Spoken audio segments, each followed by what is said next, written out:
যে সাংবাদিক আসছে তো কথা বলবো।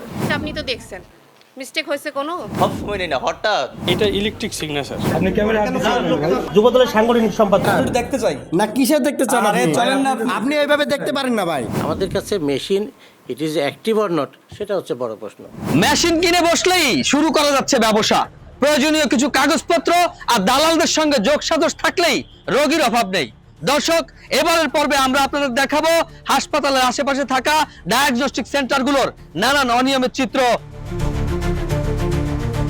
হাসপাতালে চিকিৎসা নিতে আসা রোগীদেরকে টার্গেট করে ডায়াগনস্টিক সেন্টারের কর্মী ও দালাল চক্রের সদস্যরা। গেট থেকেই ওত পেতে থাকেন তারা, আগ বাড়িয়ে নিজেরাই ছুটে যান নানান পরামর্শ দিতে।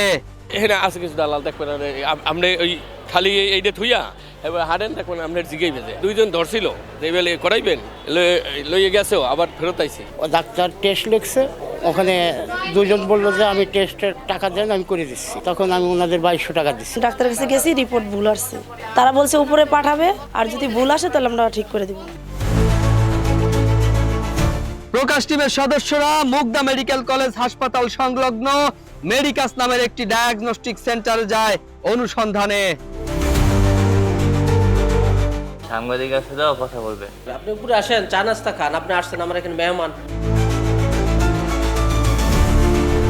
স্যাম্পল কালেকশন লোক আছে, আরেকজন ছুটিতে আছে, যেমন আমিও অনেক সময় করি। যেমন যদি কেউ না থাকে তখন আমাকেও করতে হয় আর কি। তো রিসিপশনে যে কাজ করে সে তো অনভিজ্ঞ, সেও কিভাবে করে? সে দেখে দেখে শিখছে সেই হিসেবে। আপনি তো অনেক সময় ব্লাড নেন। জি, মাঝে মাঝে সব সময় নেই না, হঠাৎ। মানে মেশিনের মাধ্যমে রিপোর্ট প্রস্তুত করে ডাক্তারের স্বাক্ষর নিজেই করেন এই প্রতিষ্ঠানের মালিক। আমি তো স্বীকারই করতেছি, আমার দুইটা সিগনেচারে আমি আমার ওইভাবেই দিই। আমি একটা বায়োকেমিস্ট্রি হিসেবে আমার যে যোগ্যতা সেই হিসাবে ওই সাইনটা যায় আর কি। ওনার সাইন থাকার কথা, ওনার নাই, এই হিসাবে এখানে এইভাবে সাইনটা দেওয়া হয়েছে। প্রকাশ টিমের উপস্থিতি টের পেয়ে সেবা ব্লাড ব্যাংক ডায়াগনস্টিক সেন্টারের কর্তৃপক্ষ আগে থেকেই সটকে পড়ে। যে সাংবাদিক আসছে তো কথা বলবো। মানে আমি হচ্ছে এই সেবার ডিরেক্টর, আমার বড় ভাই এটা ইয়া করে, তো আমি এখন চলে আসছি, তো আপনি কালকে আসেন। অভিযোগ আছে মাতুয়াল হাসপাতালের সামনে থাকা ডায়াগনস্টিক সেন্টারগুলোরও একই চিত্র। গ্লোবাল ডায়াগনস্টিক সেন্টারে যাওয়ার পর প্রতিষ্ঠানের ম্যানেজার বিভিন্ন অজুহাত দেখিয়ে ভেতরে প্রবেশ করতে দেয়নি প্রকাশ টিমকে। না, আজকে আমাদের এটা দেওয়ার ইয়া নেই।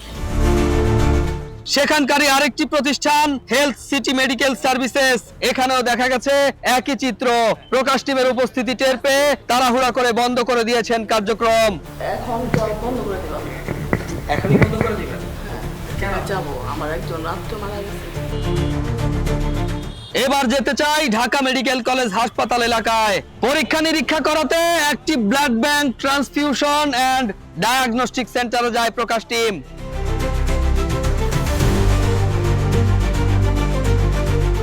কথা হয় প্রতিষ্ঠানের এমডির সাথে। ধীরে ধীরে তিনি তার পরিচয় দিতে থাকেন। শেয়ার নিছি এমডি হিসাবে আছি, আমি আবার বুঝি সুঝি কম। আমি ঢাকা ইউনিভার্সিটি পড়াশোনা শেষ করছি, ছাত্র রাজনীতি করছি, হলের নেতা ছিলাম ইউনিভার্সিটি সেন্ট্রাল রাজীব আকরাম কমিটি, তো ছাত্রদলের রাজীব আকরাম কমিটি, ছাত্রদলে ওই কমিটির সিনিয়র 2 নম্বর জয়েন্ট সেক্রেটারি ছিলাম, এখন যুবদল করতেছি। আরো কিছু পরীক্ষা করাতে ঢাকা ডায়াগনস্টিক এন্ড কনসালটেশন সেন্টারে যায় প্রকাশ টিম।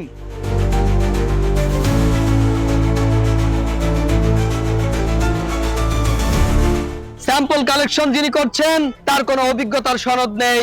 আমার অভিজ্ঞতা স্যাম্পল কালেকশন করা। কোথা থেকে শিখছেন এটা? আমি প্রতিষ্ঠান থেকে শিখছি। এবার আমরা যেতে চাই তাদের পরীক্ষাগারে। আমি একটু দেখতে চাই। কিসের পারমিশন? দাঁড়ান আপনি দাঁড়ান। দেখতে চাই না কিসের দেখতে চান আরে আপনি? চলেন না আপনি এইভাবে দেখতে পারেন না ভাই। এবার সামনে এলো প্রতিষ্ঠানের মালিক। জানতে চাই বিশেষজ্ঞ ছাড়া সিবিসি রিপোর্ট প্রস্তুত করছেন কে, কিন্তু এর কোনো সঠিক উত্তর পাওয়া যায়নি। এরপর হেলথ এইড ডায়াগনস্টিক সেন্টারে সিবিসি ও ইউরিন পরীক্ষা করাতে যায় প্রকাশ টিম। একই স্যাম্পল, একই পরীক্ষা, কিন্তু আলাদা আলাদা ল্যাবে এসেছে ভিন্ন ভিন্ন রিপোর্ট। যেখানে ভুল রিপোর্ট মানেই চিকিৎসা ভুল হওয়ার আশঙ্কা, সেখানে প্রশ্ন থেকেই যায় এই ভুল রিপোর্টের দায় নিবে কে।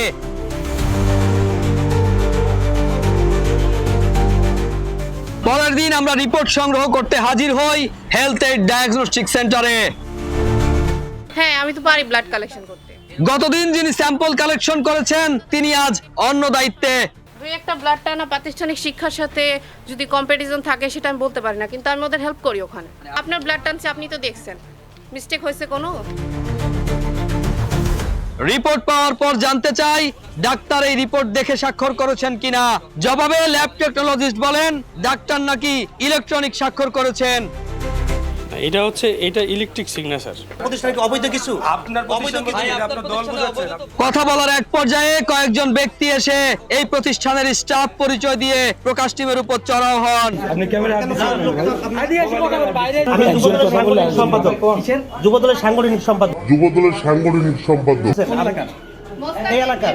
যাই হোক শুনেন, এই এলাকা বলতে কি কোন থানা?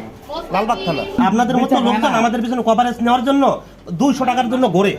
বেশ কিছু ডায়াগনস্টিক সেন্টার ঘুরে দেখা গেছে মাত্র একজন ল্যাব টেকনোলজিস্ট সব ধরনের কাজ করেন। এ বিষয়ে কথা হয় ঢাকা মেডিকেল কলেজ হাসপাতালের senior medical technologist Mohammad Ramzan আলীর সঙ্গে। একজন মেডিকেল টেকনোলজিস্ট এত বড় একটা ল্যাব পরিচালনা করতে পারবেন না। প্রত্যেক ডিপার্টমেন্টের একজন করে মেডিকেল টেকনোলজিস্ট থাকা প্রয়োজন। সুপার হিউম্যান তো কেউ না। এই সকল মেশিন শুধু স্যাম্পল টেস্ট করাই ওনার কাজ না, কারণ উনি প্রথমে এসে এই মেশিনগুলোর ক্যালিব্রেশন ঠিক আছে কিনা, এই মেশিনগুলোর কিউসি করা লাগবে, অনেক কাজ থাকে, ইন্টারনাল অনেক কাজ থাকে, যেগুলো শেষ করে উনি তারপরে স্যাম্পল চালাবেন। এখন একজন মানুষে যদি সব কিছু করেন তাহলে ওনার পক্ষে এটা মানে নির্ভুল একটা রিপোর্ট তৈরি করা আমার মনে হয় না কোনোভাবেই সম্ভব। একই সময়ে একই স্যাম্পলের ফলাফলে দেখা যাচ্ছে ভিন্নতা। বিশেষজ্ঞরা বলছেন এই ভিন্নতা কোনো সাধারণ ভুল নয়। রিপোর্ট ভুল হলে এটা অনেক মারাত্মক একটা ক্রাইমের পর্যায়ে চলে যায়। ডাক্তার ভুল হয়তোবা চিকিৎসা দিতে চায়নি, কিন্তু হচ্ছে ওনাকে সেই সময় সেই অবস্থায় ডিসিশনটা নিতে হয়েছে, যদিও এটা উচিত নয়। কিন্তু সেক্ষেত্রে দেখা যায় যে মানে ব্লেমটা ওই ডায়াগনস্টিক সেন্টারের উপর আসে না, ডিরেক্ট চলে আসে আসলে আমাদের ডাক্তারদের উপর, যেটা অনুচিত। শুধু মেশিন কপির রিপোর্টের ভিত্তিতে চিকিৎসা দেওয়া যাবে কিনা? কিছু রিপোর্ট যেমন আমি বলি পিবিএফ বা বডি ফ্লুইড, মাইক্রোবায়োলজিক্যাল কিছু টেস্ট, হ্যাঁ এগুলো কিন্তু আমাদের মাইক্রোস্কোপি করেই রিপোর্ট দিতে হবে। হ্যাঁ এগুলো কিন্তু কোনো সুযোগ নেই যে আমরা এগুলো মাইক্রোস্কোপি ছাড়া বা আমরা হচ্ছে না দেখে শুধুমাত্র একটা মেশিনের অটোমেটেড মেশিনের উপর ডিপেন্ড করে আমরা ওই রিপোর্টটা আসলে কখনোই ছাড়তে পারি না। এতে আসলে রোগীর জন্য ফলপ্রসূ কিছু হবে না।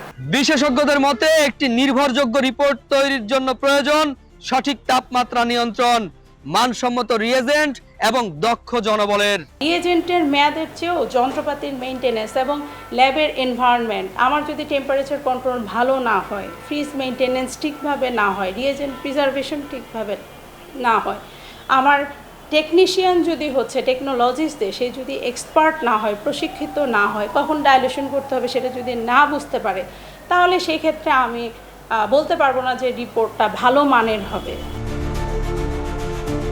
যে কোনো পরীক্ষা নিরীক্ষা করাতে সরকারি হাসপাতালের প্রতি আস্থা রাখার পরামর্শ দেন ঢাকা মেডিকেল কলেজ হাসপাতালের পরিচালক।